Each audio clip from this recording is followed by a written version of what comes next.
Hello, booktube.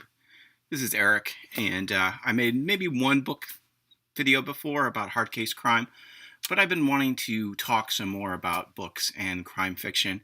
So, of course, I'm back in the DVD cave, the CD cave, where I usually talk about music. Maybe sometime I'll talk about movies. I know I've done that once or twice. At any rate, one of the groups I belong to on Facebook is 70s and 80s Men's Adventure Books group. I will put a link, because I just massacred the name of it, in the description for this video. But basically we talk about men's adventure series novels from mainly the 70s and the 80s, but we do go back into the 60s and we talk about more current stuff, and there's a lot of talk about westerns and action adventure and crime and detective novels.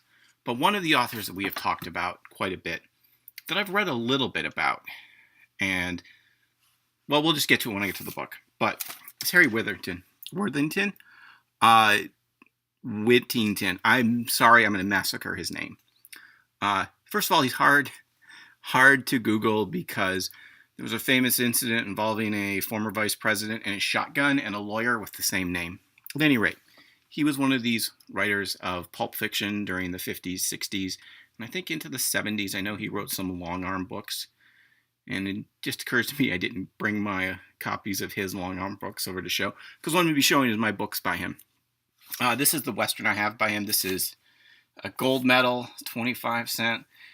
Love, Hate, Murder, Smoldering Beneath the Town's Wild Gaiety. It's not that kind of gaiety, by the way. Yeah, I paid like $3 for this. I've not read it yet. It's just one of those cool things I wanted to have in my collection. It's the Settle the Storm. So most of the books of his I have are in fact reprints.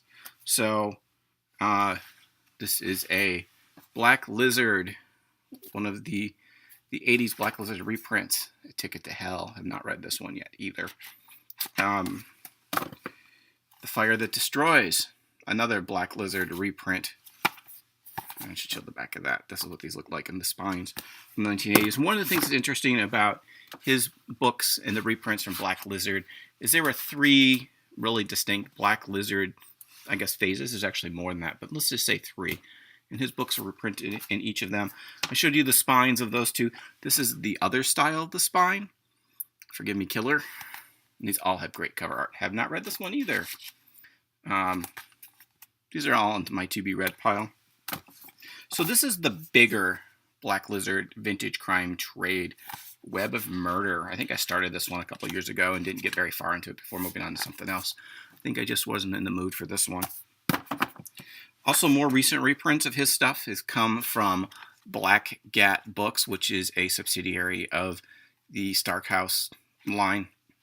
I did read this one. This one was pretty entertaining.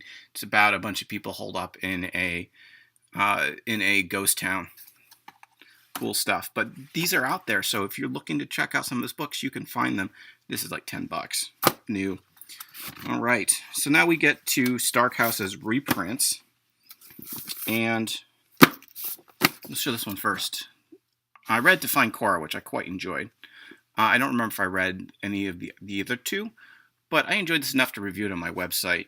And so when Stark House printed this one, they actually included a quote from my old blog on the back. So, and this is another one that I have yet to read, but hell, my name's on the back of the book, so I had to buy it. There's also one of these of his westerns that I want to get at some point. You know, when it comes to reading this stuff, it's a matter of mood and the time. So that's my collection of his stuff at this point.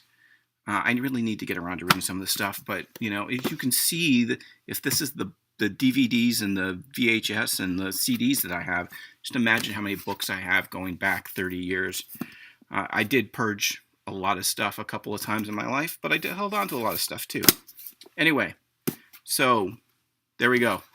Crime fiction from the golden age, 1950s, and then a western. And that's it. If you dig this kind of stuff, let me know. I want to show more books I have by different authors. I've got some collections, some reprints. I got some neat stuff I want to show rather than typing it all up and putting it out there in a blog or on Facebook. It's almost easier just for me to make a video and then share it. So, without further ado, I will catch you all next time.